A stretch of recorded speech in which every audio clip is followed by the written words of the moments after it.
Hi, and welcome to the 3-Minute Greenhouse. All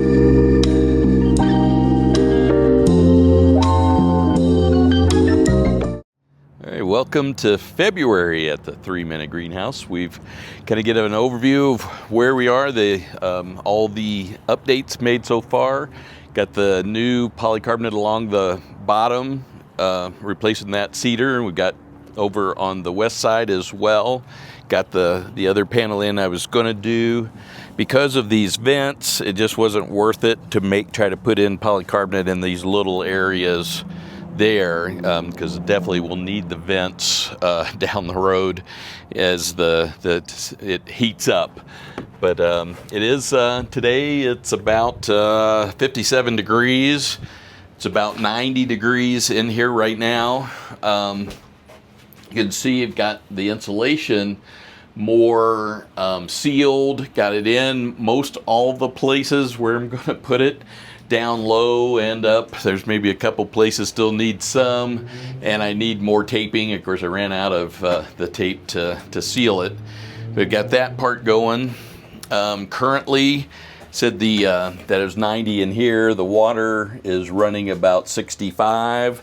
The bed is about 70 right now, and I did add heat wire through, and I tried to run it in there without disturbing the plants as best as I could.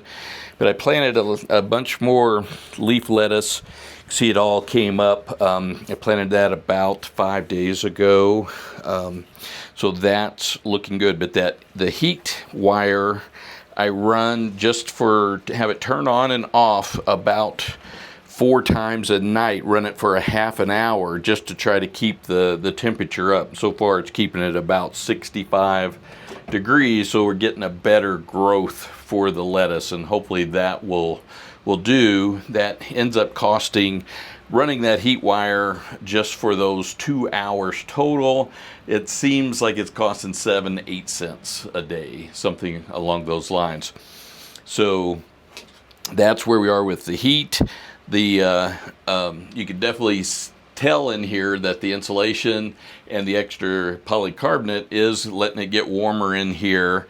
Do have at night where I close the top, of course, to keep that heat in, and that helps a lot in keeping it warm down there, as does the insulation along the outside of the bed. So, all these little improvements make a little percent here and there, best as we can. It's a process. The ideal greenhouse size would be more like 8 by 16 if you really want to do in the winter, have enough space to have heat sink. There's a place, penandcordsgarden.com. That's the ideal greenhouse, and if you can look at them, then you can see where we're going with this kit on a smaller basis to make it like what that would be.